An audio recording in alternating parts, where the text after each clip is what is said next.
Ingat gak kata Anies Baswedan saat kampanye Pilpres 2024 kemarin? Anies Baswedan ini kerap menyebut jika seandainya menang Pilpres berarti takdir Allah Subhanahu wa taala yang menentukan. Tapi ketika kalah berarti Allah memang menyelamatkannya.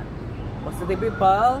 Nah, kayak ini gue baru ngeh dan mungkin gue baru cocokologi. Mungkin ini ya bagian dari takdir Tuhan untuk menyelamatkan Anies Baswedan. Sebab kita tahu ternyata per 2025 Indonesia ini harus membayar hutang yang udah jatuh tempo.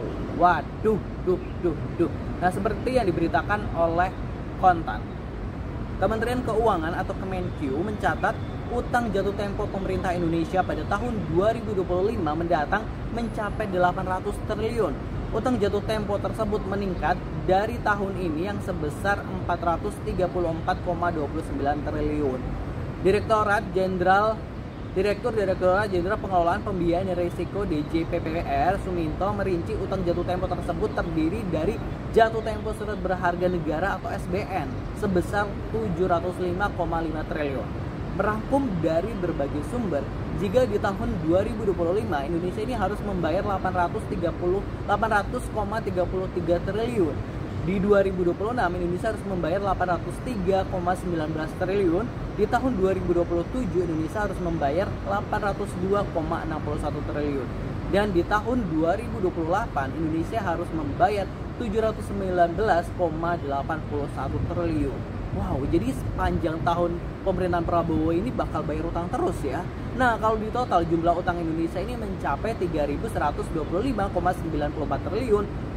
Wow banget ya tuh, itu bayarnya pakai duit ya, nggak pakai daun pastinya.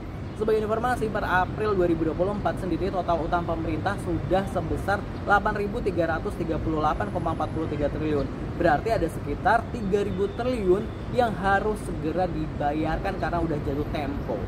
Lalu dari sumber CNBC Indonesia, Menteri Keuangan Sri Mulyani Indrawati pun sebetulnya telah mengungkapkan alasan dibalik besarnya pembayaran utang jatuh tempo pada tahun 2025 sampai 2028 mendatang. Sri Mulyani ini mengatakan tingginya pembayaran jatuh tempo utang periode itu disebabkan oleh masa pandemi COVID-19. Saat itu Indonesia membutuhkan hampir 1.000 triliun untuk belanja tambahan. Adapun tambahan belanja negara itu dilakukan saat penerimaan negara ini sedang turun 19% karena ekonomi terhenti pandemi.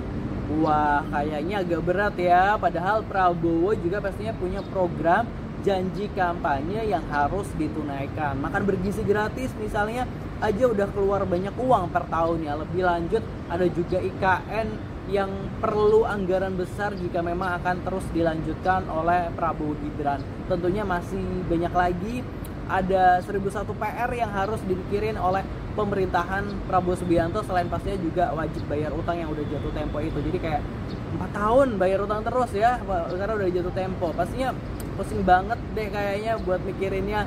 Ya udah, mudah-mudahan pemerintahan Prabowo ini bisa menanganinya tanpa menaikkan pajak dan biaya-biaya untuk rakyat. Sebab beban rakyat ini udah banyak banget, udah banyak potongannya, apalagi Indonesia ini masuk 5 besar negara dengan upah terendah di dunia. Duh, udah upahnya rendah, banyak banget bebannya ya, banyak banget potongannya. Kalau bisa jangan deh. Nah, kalau kita mau bahas spek Anies Baswedan lagi ya, kayaknya Allah ini memang pengen biar Prabowo aja nih yang memikirkan hutang-hutang triliunan itu. Anies Baswedan bisa fokus lagi aja di Jakarta dulu, karena mungkin ya ada rakyat Jakarta yang sangat membutuhkan beliau. Seperti warga Kampung Bayam misalnya yang hingga saat ini belum selesai, belum bisa menempati kampungnya. Kalau menurut Positive People gimana? Tulis di kolom komentar. Pastinya jangan lupa subscribe Aksa Nation. Terima kasih. Wassalamualaikum.